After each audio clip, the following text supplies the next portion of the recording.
Hello everybody, it's Tim here again, another movie review, this time for The Pope's Exorcist. Now, The Pope's Exorcist stars Russell Crowe as the Pope's Exorcist, supposedly based on a true story. When it comes to stuff like this, supposedly based on a true story or whatever, I never really, put much stock in that or really, go with the whole thing that was supposed to be a true story or whatever. I just judge the movie as the movie.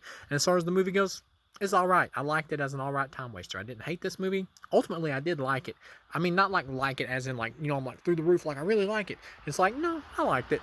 It was alright. I liked it as an alright time killer. I'd give it a 2.5 out of 4. Perfectly alright time killer. The problem with the movie right off the bat is it's another exorcism movie. And there's only so many things you could do with exorcism movies because the best exorcism movie of all time is the original Exorcist from 1973, I think.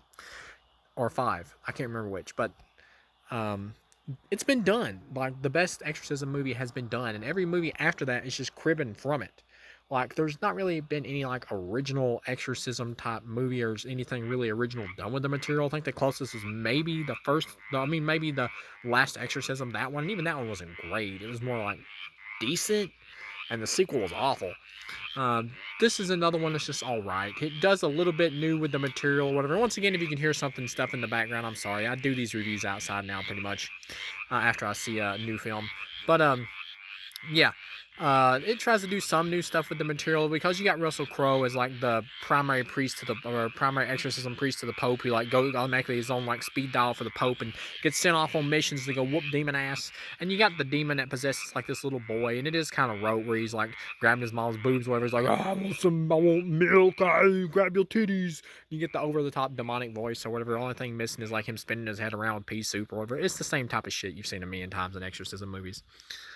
But Russell Crowe does a good job here. His Italian accent is pretty hokey, pretty bad.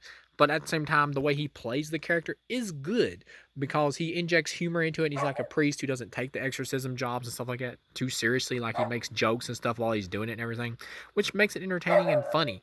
I'm sorry about if you hear my dog barking in the background, but yeah, he makes it funny when he's on screen or whatever because he's kind of not taking it seriously. They don't push the humor too far. I kind of wish they would have pushed it a little further with his comedy, but at the same time, I get it. You don't want to make it too much of a farce. The twist in the movie makes the movie a bit more interesting because you find out that the demon actually is trying to get him there on purpose so it can possess him because it possessed another priest way back in the day and caused a bunch of holy wars and stuff, and it wants to basically do this again with him so it can bring down the Vatican or whatever in the Catholic churches, which if 100 million cases of child molestation didn't do it, I don't think that this demon's going to be very successful.